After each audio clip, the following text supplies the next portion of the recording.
Applying online to start your pension. This video will provide more information on what you need to know when applying to start your pension online through the Civil Service Superannuation Board or CSSB online account. To start, it's important to understand that your pension does not start automatically when you retire. If you're over age 55 and plan to start receiving your monthly pension, you must submit an application before your retirement date. Starting your pension can be simple, but you will need to make the following key decisions leading up to your retirement. First of all, you need to determine your retirement date. You need to inform our office by applying to start your pension, but you may also need to let your employer know. You'll need to decide if and how many vacation credits to bank to cash out at retirement. Please contact your employer for details about banking vacation. If you have periods of employment that aren't included as pensionable service, you may want to investigate your option to purchase all or some of that service. Purchasing eligible past service increases your monthly pension. You need to select a pension option.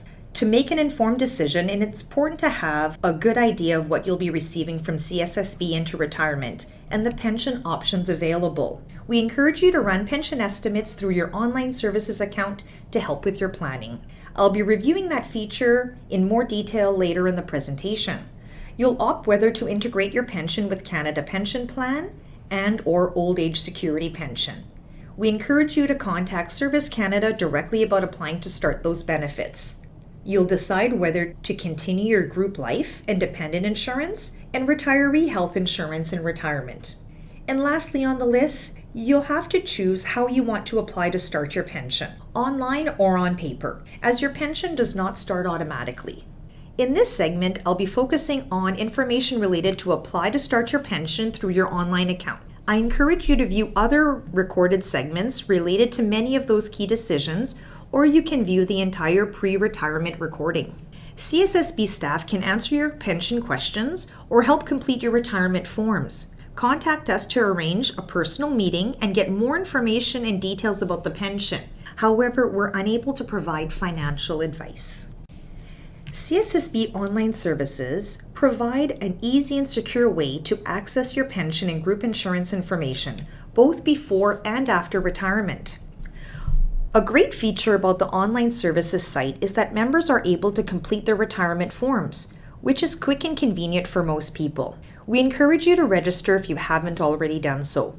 An email address will be required to register, and it's recommended you use your home email address since your work email would not be useful after retirement.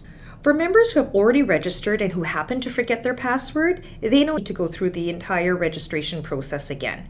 They can click Forgot Password located on the main login page of online services.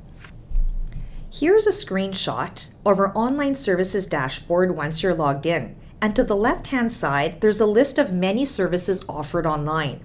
These features can be used throughout your career, such as account history, and some you'll want to use when completing your retirement forms, and I'll focus on those today. I'll start off with the first arrow pointing to the Document Center at the top left-hand corner. The Document Center is used to securely and easily exchange documents with the CSSB. It's a send and receive tool. When you're an employee or retired member, you will receive documents from us and access them from your inbox. It also allows you to send us documents. This is useful when you're receiving your retirement estimate package and remitting the signed retirement forms. I'll jump to the third arrow for the insurance estimate. Here you can run different life insurance estimates as an employee or retiree based on all levels and or different salary. After you run an estimate, a printable version would automatically be sent to your online services inbox. Next is the Register for Group Seminars tab. CSSB offers half-day sessions designed for employees who are planning for retirement. They are presented in person throughout Manitoba and are also offered live online. The pre-retirement seminar schedule and registration information is available on our website and through your online account. Next, the income tax estimate. To get a better idea of the net amount of pension you will receive, you can use this tax estimator to get an approximate amount of income tax deducted based on your monthly gross pension, if any. Now I'll expand a bit more on the arrow pointing to the pension estimate. After clicking Pension Estimate, it brings you to this next screen. Here you can run pension estimates according to a specific retirement age or date. Or you can have the system run an estimate at your earliest eligible date or your earliest unreduced date. You'll likely want to run several pension estimates to help determine the retirement date that is best for you. You can run estimates with or without banked vacation days you plan on cashing at retirement. If you haven't yet added your spouse's information to your online account, you can do so by clicking Edit Spouse, located under the vacation days. This will allow you to see the joint survivor pension options when you run a pension estimate. Alternatively, you can use the Edit My Profile feature accessible from the dashboard. If we continue down the estimate page, you'll see the pension options available to you. The estimator will list the joint survivor options if you have a spouse or common law partner, including the lifetime, the minimum 10 and 15-year option. If you do not have a spouse or common law partner, you will only see the lifetime and the minimum 10 and minimum 15-year options. The other optional input available is the integration with Canada Pension Plan and Old Age Security Pension. You have the option to see the pension amounts if you select to integrate your pension with both, one or the other, or none of the federal pensions. Keep in mind that the integration option will only appear if you're eligible to integrate. In other words, if you're over 65, that option will not show. Also, there's a blue button at the bottom called Change Salary or Service, which allows you to modify the salary or the service fields for each year if you'd like to see different scenarios. When you can start your monthly pension. You can start to receive your monthly pension if you're at least age 55, are no longer an employee in the plan, and have remitted a notice of retirement. Special rules apply for correctional officers, employees who leave service due to ill health, and employees who work past the end of the year in which they turn age 71. You will need to notify your employer and/or office. Your choice of retirement date is between you and your employer. The pension plan allows a retirement date to be any day of the year, even if it's a date you don't normally report to work. The retirement date is the last day you are employed, and your pension effective date is the day after, but it depends on when your retirement forms are provided. If you're retiring from service and would like to receive a monthly pension, it's important to submit your completed retirement forms to us before your retirement date or within 30 days of ceasing to be an employee, or else the pension is considered deferred, is not paid retroactive, and defaults may apply. For any members with a deferred pension, the pension effective date is the date the forms are received by the board. You will notice the key decisions we discussed earlier are related to what you'll be asked when you apply for pension. Now that you've investigated those decisions and feel comfortable with them, completing your forms is an easy process. When completing your retirement application, you will be asked to provide your date of retirement. We'll also ask you your relationship information. We need to know if you have a spouse or common law partner when you retire, as that affects the pension options that are available and the rules that apply. Your selected pension option. Do you want your pension to continue to someone once you pass away? Do you want to integrate your pension with CPP and/or old age security benefits? You'll also need to select whether you want to continue your life insurance into retirement. When completing your retirement forms, you'll also be asked whether you'd like to name a beneficiary.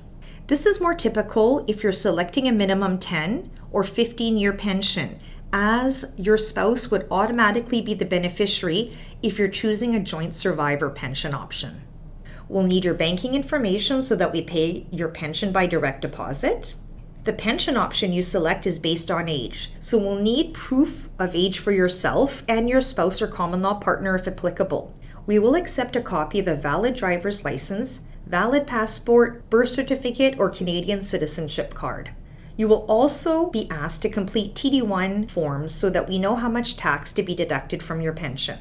Depending on your relationship status, the pension options you select, and whether you integrated, waiver forms may need to be signed by your spouse or common law partner. Near the bottom of the list, you will see the feature that allows members to complete retirement forms online. Keep in mind that this will only appear when you're eligible to retire. So if you're looking at online services dashboard at age 53, you're not going to see the complete retirement forms options, as you're not within 6 months of your retirement date. This option will appear if you're 6 months prior to turning age 55 or after age 55. Completing your retirement forms online is a 10-step process that will take you through your decisions. You can see the first step is asking you to select your retirement date. The next option is the spousal information. As you go along the process, you can click Next, but you also have the option to save for later if you need to. Once you've gone through the steps, this is the screen where you'll be able to either print the forms yourself, sign and return them to their office, or if you need, our office can print them for you and mail them to your home. You'll have to sign the one-page, two-sided form outlining a summary of the options selected. At this point, you may have to provide additional information such as proof of age and the waiver forms, which would have to be submitted to our office along with the signed retirement forms. Once the summary is signed, we encourage members to use the Document Center. It's the most reliable, fastest, secure way of submitting the forms. You can take a picture and send it through the Send Documents feature. Completed forms should be submitted to our office ideally anywhere from 2 to 3 months in advance if you want to ensure you receive your first pension payment on time. After you've applied to start your pension, this slide provides information on what to expect. Once the retirement forms are received by the CSSB, they are reviewed to ensure they have been fully completed, timelines have been met, and supporting documents have been provided. Confirmation letters are then generated and uploaded to your online services inbox. Please look out for those letters within a few weeks after remitting your forms. If you haven't received them, it's important to follow up with our office prior to your retirement date. Pensions are paid by direct deposit the second last banking day, Monday to Friday of the month. Upcoming payment dates are posted on the pensioner section of the CSSB website and posted to your online account after retirement. Depending on your retirement date and when your forms are received in our office, the first payment may be processed for the end of the month that you retire. You can start your pension before your employer has notified us about your retirement, and until the final service and salary information has been received, your pension will be paid on an estimated basis. As a result, the pension could be quite a bit lower, as much as 20%, than the pension estimates you have viewed. When the information has been reported by your employer, your final pension amount will be calculated. A one-time adjustment will be made to make up any differences between the pension amounts you've received and what you should have been receiving.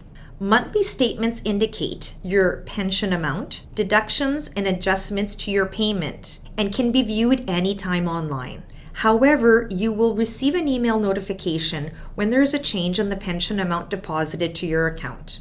Lastly, it's important that you notify CSSB of any changes to your contact information, either through the Edit My Profile feature of your online services account or by contacting the board office. This will ensure that you continue to receive your payments and relevant information regarding your pension. This concludes our segment on applying online to start your pension. If you have any questions regarding your pension, please feel free to connect with our office. We're here to help. Thank you.